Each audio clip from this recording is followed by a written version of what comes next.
Welcome to Fill the Void podcast, where we discuss unhealthy human habits caused by the society of consumption.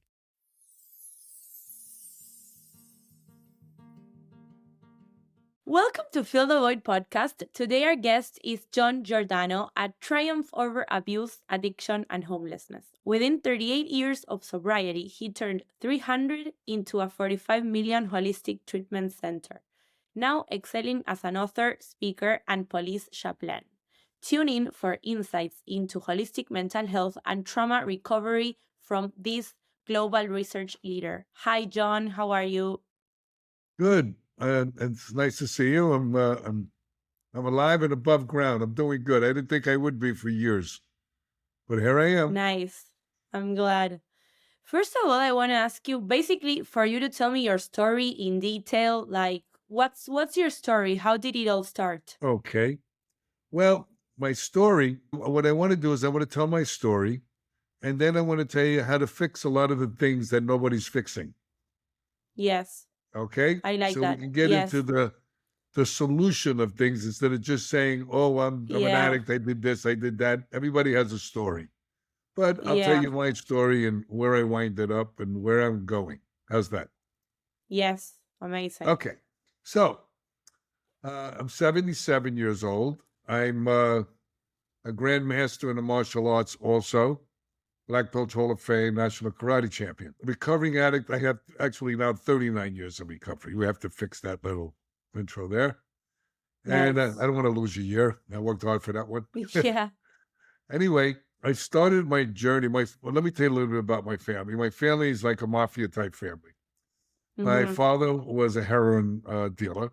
My uncle was a hitman. My grandfather was a Shylock. Those are people that loan you Wow. money. And if you don't pay, you pay one way or the other. And my rest of my family were nefarious types doing different things. Okay. Robbing, Yeah. stealing, selling drugs. People used to ask me, do you ever watch The Sopranos, that television show? I said, no, I don't have to watch The Sopranos. I lived The Sopranos. And I'll give you an example. My uncle, when I was 20, threw my wedding for my Yeah. first marriage, and the caterer insulted him in front of the family. So he Wow. killed him the next morning. And then we had to leave town real quick because the police were coming to my grandmother's house. Where my new family and my family were all there, celebrating.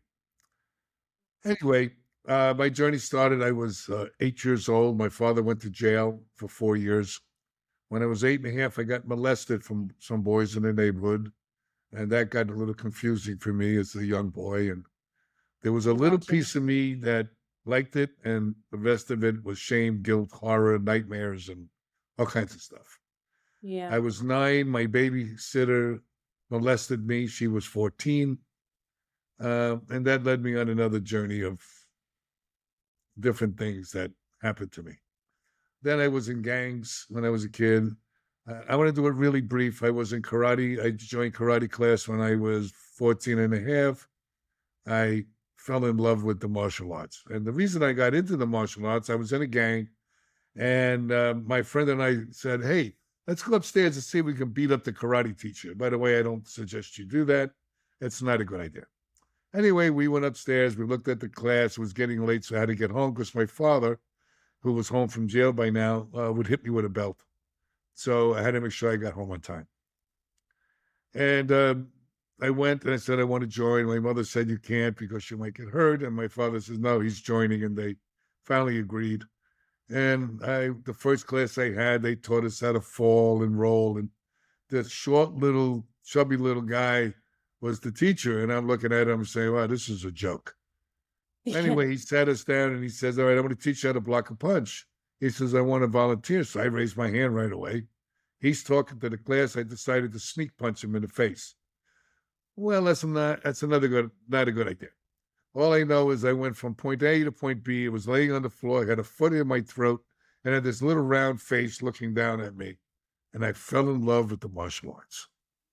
Incredible. And here I am over 60-something years later, still doing the martial arts. But anyway, the martial arts got me out of the gangs.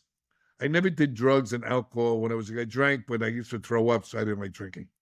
Yeah. When I was 20 and I met this girl, 19, 18, we started doing drugs. That was party time in the 60s and, all that kind of stuff. And um, wind up being that, How was the party in the 60s? I'm how curious. was it in the 60s? The partying in the 60s, because I used to Orgies. party It now. was, it was Yeah, orgies and orgies and orgies. Free same as sex, now. Yeah. drugs everywhere. It even got boring going to orgies. I'll be honest with you. After a while, Yeah. it was wild. I mean, we had LSD. The first drug I ever did was LSD, and it was pretty wild back then.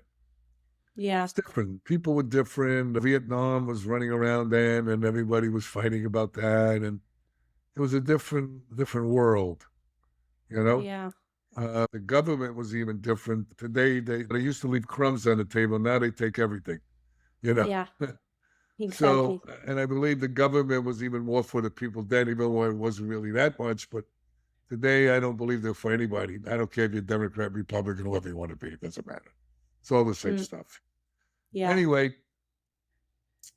so as the journey went on, as you know, you start to do drugs to party on the weekend, and then sometimes it goes during the week, and everything is great, and you're partying and enjoying it, and all this kind of stuff. Sometimes you do too much, and you get Yeah. messed up, but it takes you down a very dark road. Or at least it Yeah. took me down a dark road. I said I would never be like my family. I became just like my family. It was a drug dealer.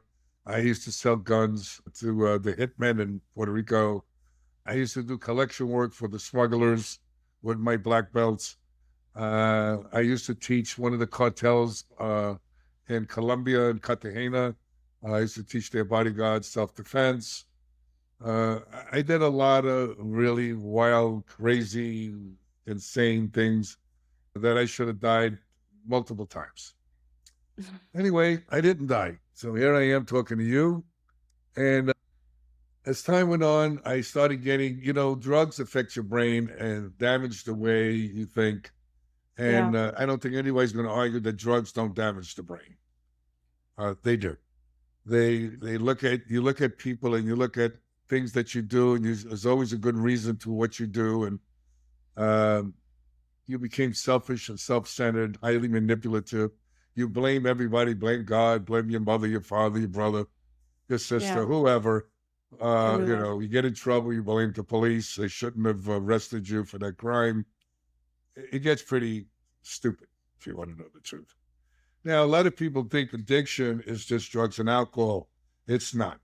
You have drugs, alcohol, you have eating disorders, food addiction, you have gambling, you have sex addiction, you have work addiction. That's why I do this podcast, because I like to expose all these things, because I was also going through all of these addictions, and it's still going on. In the centuries of humankind, we all fall in the same traps. Well, you know what it is? Most people don't even know what addiction is. They say, well, how do you know I'm an addict? Well, I do have a little, really simple way of showing you that. Okay. If you continue to use a substance or a behavior in Yeah. spite of adverse consequences, maybe you need to take a look at it. I mean, Yeah. if you're having sex and you're cheating on your old lady, or you're doing unprotected, you get all kinds of diseases, or you get arrested for having sex. I mean, there's all kinds of stuff that can happen. If you're a Yeah. gambler and you lose everything that you ever had in one throw of the dice, I mean, there's so much stuff. And what I work with a Dr. Ken Blum, he's the geneticist who found the main addiction gene, which is the DRD2 ALE1 variant gene. Most people don't know that exists, but it Yeah. does. There's a whole host of genes, but that's the main gene. Now, just because you have that gene doesn't mean you're going to become an addict, but it means you have the propensity to be one. And there's such a thing as epigenetics. Now, epigenetics means the social environment can change what is known as the gene expression. So it's Hmm. not a death sentence. I'll put it to you that way. Now, with Dr. Blum and the researchers that I work with, and I'm in 80 medical and scientific peer-reviewed journals. I write books. I lecture all over the world. But I only went to the ninth grade. All right. I just told you my history. Okay. Yeah. And all things are possible. I mean, I was very insecure. I couldn't spell very well. My grammar was horrible. Okay. Now they have grammar check and spell check. I'm cool, you know. Yeah. But Exactly. so I wrote a book called The Kid from the South Bronx Who Never Gave Up. And the reason why I wrote that book is to show people, no matter what your education is, what family you came from, what drugs you did, what happened to you in life, okay, no matter what, you can be successful. And if I may, I'd like to read a little excerpt from the Please, back of the please, book. Okay, let please me see. share Got a it. pair of glasses that you can see out of. That's being right there. Okay. Mm-hmm. The name of the book, well, this is the book, guys. It's called The Kid from the South Bronx Who Never Gave Up. Here's my roadmap for positive change. There is one thing in this world, one special lesson, one constant that has guided me through the turbulent waters of life. This infinite rule, which most people know but ignore, who simply do not follow their life lessons. That is, no matter what, no matter the circumstances, the obstacles, the people that get in our way, or things that slow us down, follow this one simple rule. Never give up on your dreams. Never let go of your passions. And especially, never give up on yourself or a God of your understanding. My name is John Giordano. I am a recovering addict who turned $300 into $45 million. I was blessed to become extremely successful, and I'd like to share my story with you. This is how my life was transformed and how I was saved from falling into the abyss of hell. And by following this one rule, learning how to have a life worth living. Now, Wow. I'll tell you the Amazing. rest of my story. I didn't go to treatment. I was getting out of hand. I was getting pretty crazy. But wait, I can was I ask beating you up people. something? Yeah. Can I ask you a question? Because this even happens to me. When you go out and you are there with all the temptations, and suddenly you know that you don't have to do that behavior, but there's something in you that like wants to do a bad thing, right? Do you know that feeling? Like you know that you have to wake up early tomorrow to work or whatever you have to do, What do you mean but there's when you're in something. recovery or when you're not in recovery? No, in your normal life, when you're not in recovery and you're like having a job, but everything is fine, you do work every day from Monday to Friday, but then Friday comes and you want Okay. to like I know throw where you're everything going. to the trash and you don't care about anything, even though, Well, we're feel good junkies, okay? Even if we're feeling good, we want to feel more, yes, okay? That's the whole story. It's real simple stuff.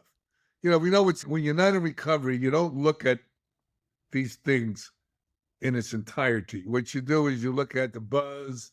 I want to get off. Oh, I'm excited. It's like you get more high going to get your stuff, or the guy coming to your house to bring it, or going to go get sex, or going to gambling. The excitement is before you do it, not even when you do it so much. yes, Okay. yes, yes, So it's an inside job, not an outside job. But what we're looking for is dopamine and serotonin. Those are the feel good drugs that we manufacture naturally.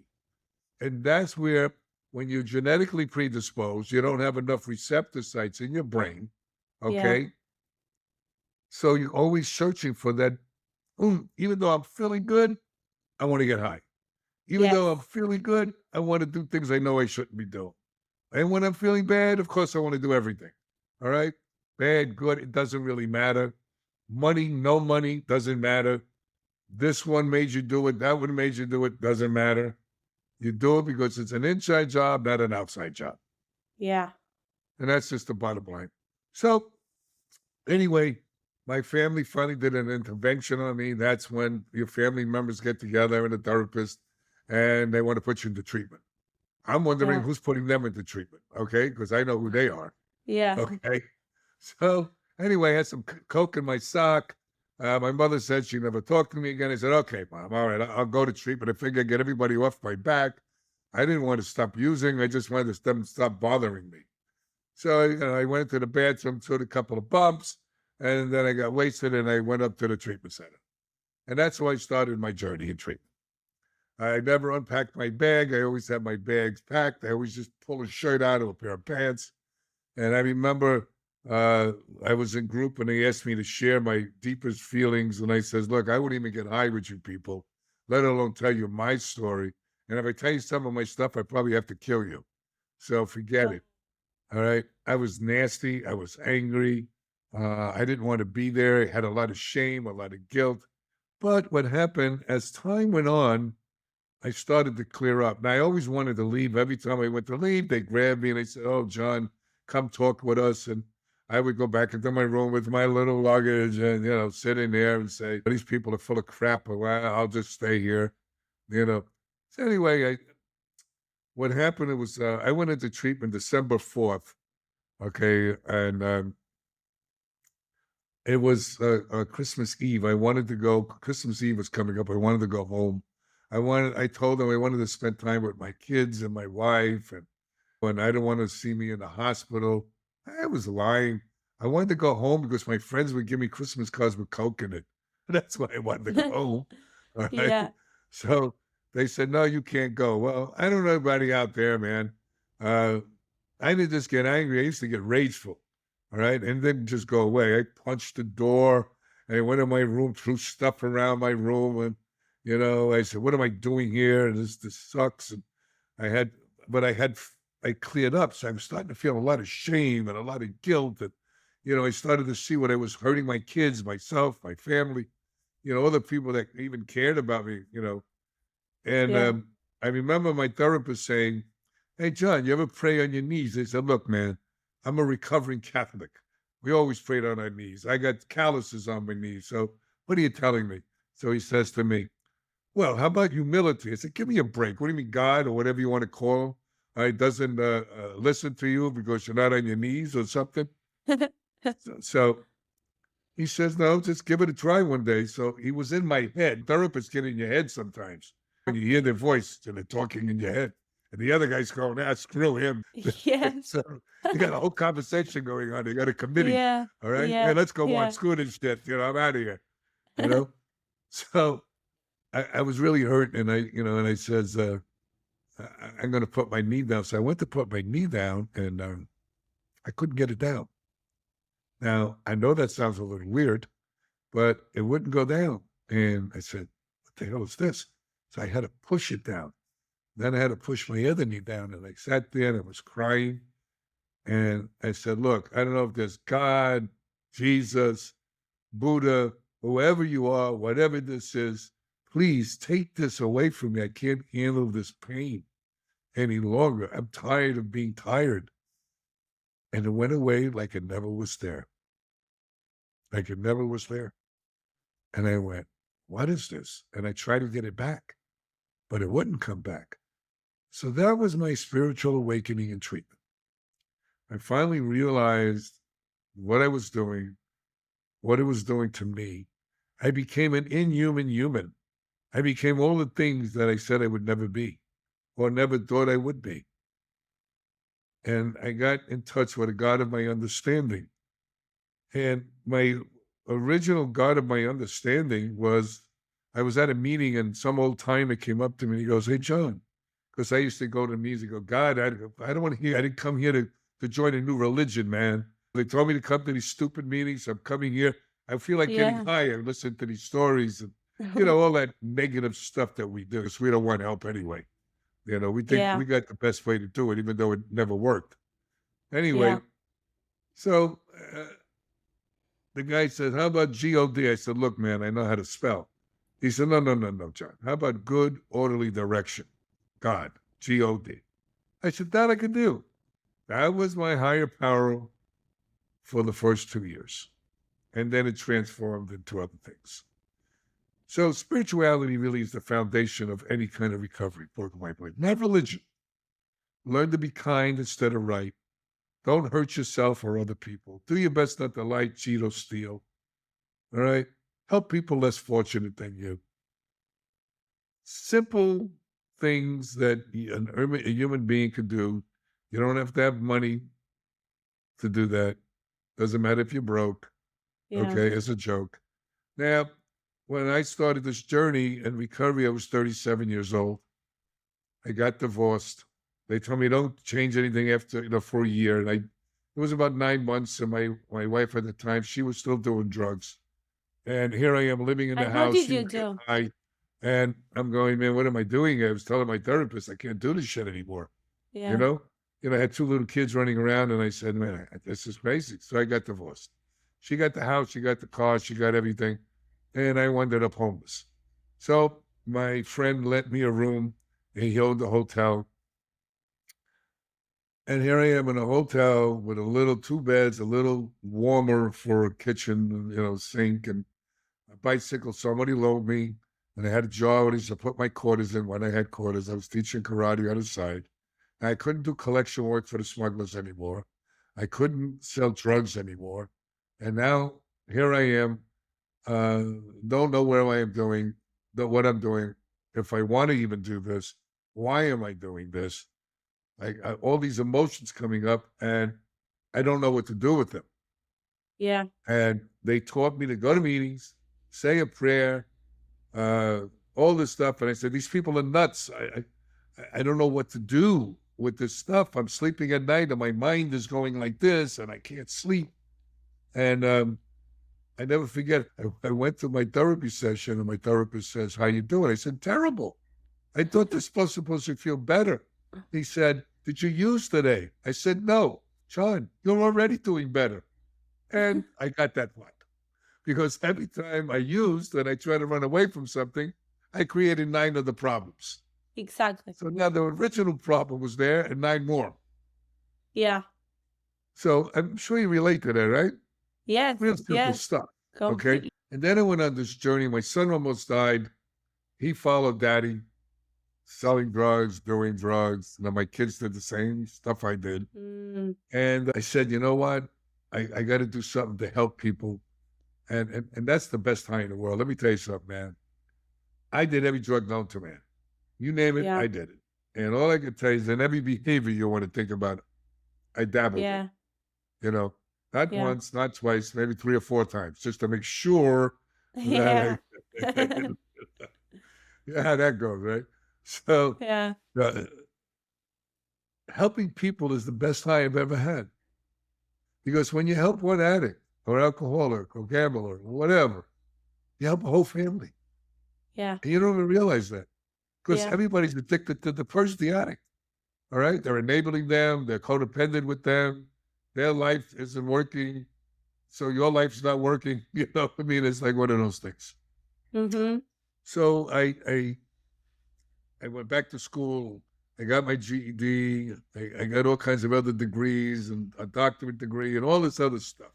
And I never wanted to go back to school. I never wanted to go my GED because I couldn't focus. Mm-hmm. And I remember Yeah. going to school, and my therapist, my sponsor told me, John, sit in the front of the room. So, man, I don't want to sit in the front of the room. They might call me, and I don't even know what the hell they're talking about. Yeah. No, sit in the front of the room. I said, okay. So I had to force myself to pay attention. All right. Meanwhile, he's talking, and my mind's going, this girl Yeah. I want to go out with, or when are we going to eat? Some stuff, right? But I really Yeah. liked what I was learning, so I was focusing on it. Anyway, I got my GED. I got my degrees. I did all that stuff. I kept going. They said go to 90 meetings in 90 days. I just kept going to meetings. Mm-hmm. You know, uh, it helped, but I didn't even realize it was helping. And every time I opened my mouth, did you use stage? I said no. Did you get in trouble? They said no. Did you sell drugs and do color? I said no. John, you're already getting better, but why do I feel like shit? So they said takes time. It took time to get sick. It takes time to get well. See, Yeah. us addicts, okay, we want everything, not today, we want it yesterday. Yeah. Okay. Now. Now. Now, we have a disease of now. Yeah. Okay. And we want to take a pill and get fixed right away. We want to do this and get that right away. Look, 3-minute egg is a 3-minute egg. You can't take it out before and you can't take it out after because then it's not longer and longer a 3-minute egg. All right. A baby gets 9 months. Okay. I mean, you can take it out before, but it ain't, doesn't work as well as it when it goes through the whole thing. So you got to give time. And the time is the most precious thing we have. But see, what most people don't realize, and what I realized was all these treatment centers work on only the psychological part. Now, Yeah. trauma, I'm a trauma expert also. Remember I told you about God? I didn't believe in God and all Yeah. this stuff. And Yeah. then I got a Yeah. God. Well, here's the funny part. I am a chaplain for the North Miami Police Department. I also Yeah. work with trauma. Police officers that have been in shootings, guys coming back from Iraq, Afghanistan, women who've been molested, raped, men. I do a lot of this kind of stuff. I'm an expert witness for the state and for the feds. Look at me. Look at my family. My father, who died, must be Incredible. rolling over in his coffin going, what happened to my son? Well, probably he wanted me to go in the right path, not like him, okay? And he Yeah. was a good dad anyway. So I wanted to change the way treatment was done. And what I started looking at is how we eat. Do we work out? Do we have a God of our understanding? Have we spirituality? That's No. so important. It's the holistic view of health, not like only the things they tell We're you. not just a head walking around. In other words, send your head to treatment, leave your body home. Okay, now Yeah. I'm going to give you some education that I learned that this is science. But I'm going to tell all of you, please, how do you say, Roberta? Yes, Roberta, Roberta. do not believe a word I tell you. I want you to Why? look it up. Look it Okay. up for yourself, do your own investigation, because we don't believe anybody anyway. Okay? So now here is some of the solutions to a problem we thought wasn't solvable. Number one, your Yeah. gut. It's called your microbiome, your flora, you got microbiota. Okay? Those are the bacteria in your gut. Go look it up, guys. It's called your second brain. You have more neurons in your gut than you have in your brain. All Yeah. right? You Yeah. manufacture serotonin and dopamine in your gut, 90% or 85% of it. It goes up what is called the vagus nerve and Mm-hmm. gets deposited into your brain. Yeah. If you're genetically predisposed, you don't have enough receptor sites. So you have to make sure your gut is in order. Now, there are medical conditions that cause depression and anxiety, which most people don't even know. Low thyroid. Women know this one.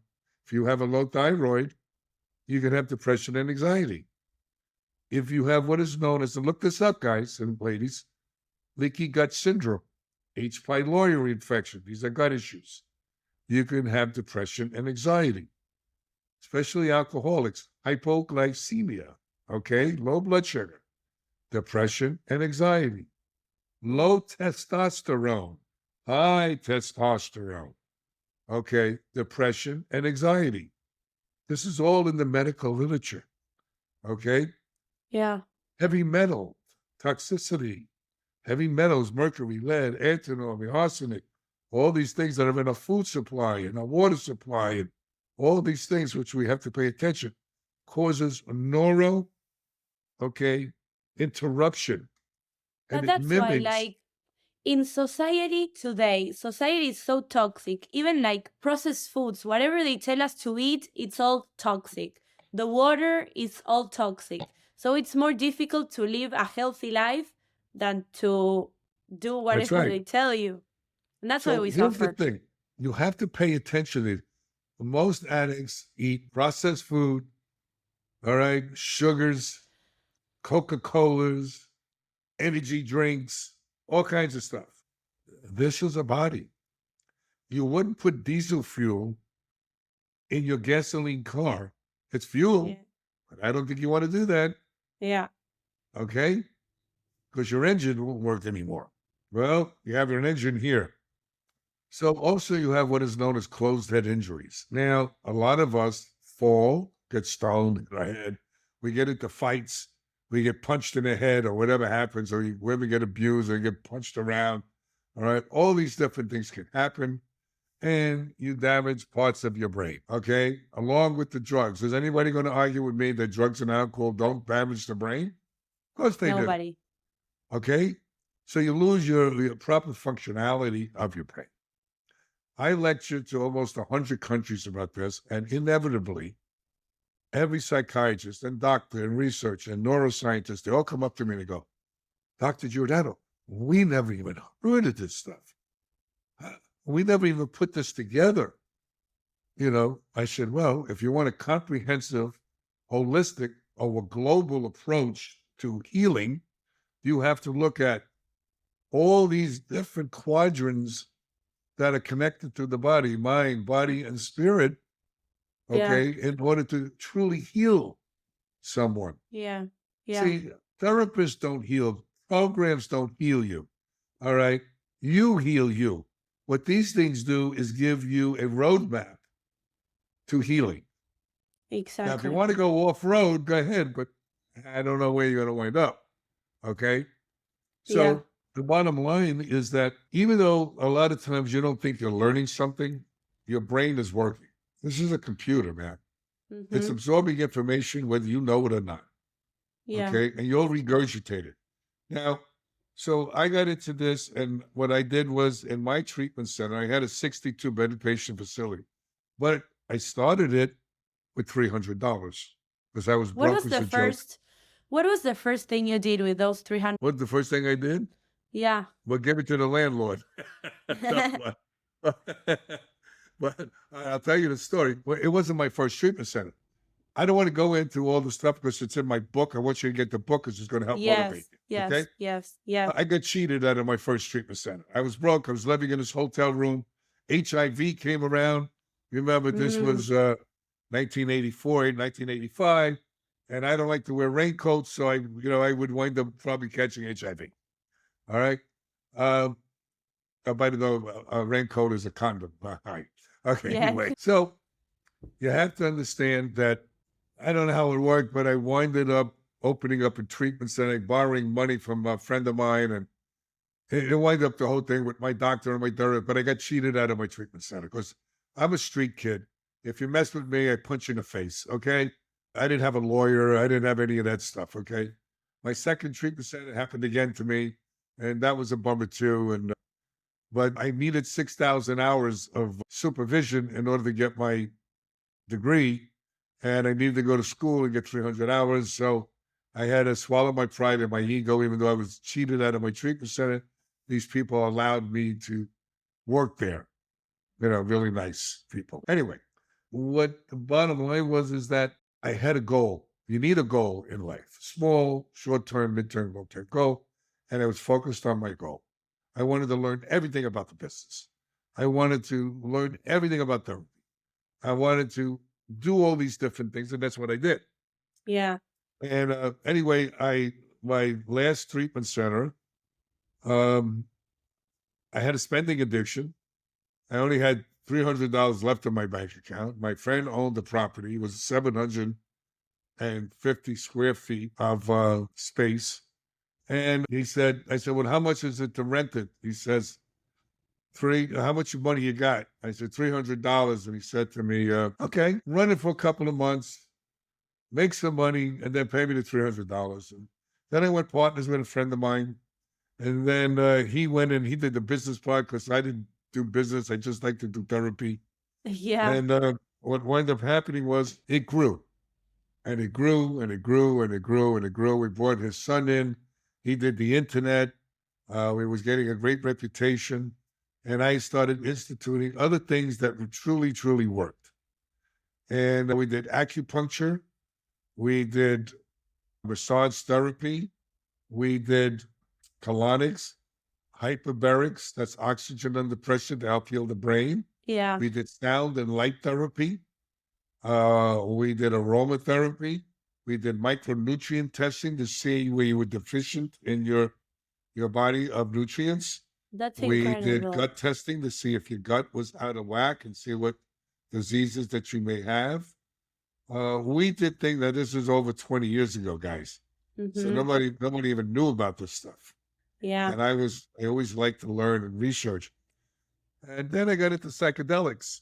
We went into a drug. I was working with a Dr. Deborah Mesh. Matter of fact, I still work with her. And what we did was a drug called Ibogaine. Now, Yeah. Ibogaine is a bush from West Africa that used by the Weedy tribe.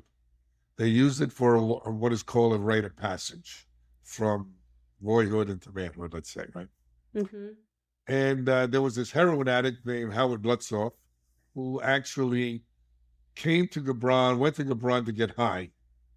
You know, he heard about Yeah. Ibogaine. And he went to the guy. He was a heavy heroin addict, many bags of heroin, dope a day, and had a heavy, very real bad dope thing, man.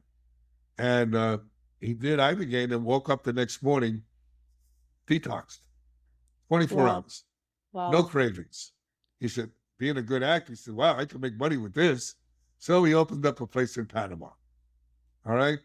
And he brought along, he found Dr. Mash, who's a neuroscientist from University of Miami School of Medicine. And she went with him and they opened up this treatment center. Well, you know, addicts, just because we stop drugs and alcohol, we still have the behaviors, right? Yeah. So they separated and she opened up in St. Kitts because there's a Schedule One drug, you can't do it in the United States. And anyway, that's when I got involved with her. And that was over 20 something years ago. And Wow. matter of fact, it was in 1996. I've been doing integration therapy since 1996. All of a sudden now they're talking Wow. about integration. I laugh. I Wow. said, That's crazy. yeah, I'm one of the pioneers of all this kind of stuff. I don't know how that Incredible. happened, but it just happened to be in the right place at the right time, and here I am. Yeah. So ibogaine is an incredible, incredible substance, but it's not a magic bullet. You need integration therapy with it. You need ongoing therapy with it, you know, Yeah. because life shows up. Mom dies, dad dies, you get divorced, you lost your job, you got a disease, all kinds of stuff keeps happening. And we don't have the coping skills to deal with it. So that's why you keep going to meetings and you keep going to therapy. Okay. Exactly. So Exactly. I don't tell anybody where to go. I tell them, look, all I know is this: my stuff didn't work, so I'm going to try your stuff. You know, we do that with our drugs, right? This shit's no good. I went to this dealer. Yes. Yes. Same Yes. stuff, Yes. just Yes. a different product. Okay, Yeah. so I had a lot of experience in that, so I know how to shift from one product to another. But anyway, um, then I also got into ketamine. Now, ketamine is another good drug. Okay, now I know there was Special K. We used to get high with it. Listen, we get high with anything. Banana peels. I mean, you know, it doesn't matter. We hear, oh, we can get high. We do it. You know, we don't care. Yes. But Yes. well, hey, Yeah. so ketamine is an anesthetic that's used for when they operate. And what that does, it helps with people with severe depression and anxiety. It's 6 sessions. And when done properly by CRNAs or nurse practitioners that are anesthesiologists, when you do what is known as integration therapy, which means that you go before you do this drug, you have to get a physical and all that kind of stuff. But Mm-hmm. integration therapy means you have to have an intent. You have to go in there on why am I doing this? I'm not doing this to get high now. Yeah. I'm doing this to work on the inside John, the little kid that's in there also. And what Yeah. this drug does, just like all the psychedelics actually do, they reboot your neurotransmitters in your brain. Okay, they Mm. create new connections in your brain, new Yeah. pathways of health. Okay, our old pathways are, you know, we do the same thing over and over again, expecting different results. Well, these are Mm-hmm. new pathways. All right, that we're creating now on a healthy way of doing life. Yeah. And so you have to nurture those pathways. If you look at it this way, imagine walking in a forest and you see a path. And usually a path in the forest that has grass on either side or plants on the side, and it's sandy because people are walking through there all the time. Yeah. But if nobody walks through there, it overgrows, then you can no longer find the path. Well, same Mm-hmm. thing in your brain. When you create new neurotransmitter connections, you have to nurture them. It's like a seedling. All right. You have to Yeah. have the soil has to be good. You have to water it. You have to do all those Exactly. things. So that's why you need therapy with it. It's not a magic bullet. Now they got MDMA. They have I mean, there's so much going on. Psilocybin is Yeah. also incredible. Yeah. Okay. All these done in the right setting with the right kind of people under the proper supervision are Yeah. very good. Otherwise, they're not good Mm-hmm. because what can happen is, I mean, you can get an experience from it, you can do all that stuff, but you also could die from some of these if you have the wrong drugs on board, or Yeah. if you have somebody who gives you too much or Yeah. whatever. Okay. Yeah. So, this is not something to play with like we used to play with. And I don't even know why anybody gets high today, to be honest with you, because they're putting fentanyl and all kinds of other garbage that can kill you in everything. Yeah. I mean, Yeah. it's almost like stupid. I said, well, I want a better high. You got a better high, man. You're going to be upstairs, not down here. How high do you Yes. want to get? But the bottom line is that there are things that can help you. If you go to Yeah. my website, John, then the letter J, Giordano, Giordano.com, you'll see some of the television shows I'm in, the podcast I'm in. You'll see some of the research papers I'm in, and the books that I've written that help us addicts in recovery. Yeah. I'll share all your information in the description of my podcast. Remember, addicts Thank hop from one addiction to another. See, these other sub addictions high. Like, for instance, cocaine addicts, they become sex addicts. Or Yeah. they were sex addicts, okay? Yes. Then you got alcoholics become gamblers, okay? Then, I mean, it's just on and on and on and on and on and on. Yeah, yeah, yeah, yeah. It's like So, that. anything else would you like me to share? Thank you. No, first of all, I want to say thank you for all the incredible insights. And you're an example of a human being in every sense of strength and fighting for your goal. Thank you so much for You're sharing. welcome. I bet that people that need help by listening to this conversation, they will see the light at the end of the tunnel. So thank you so much. Likewise.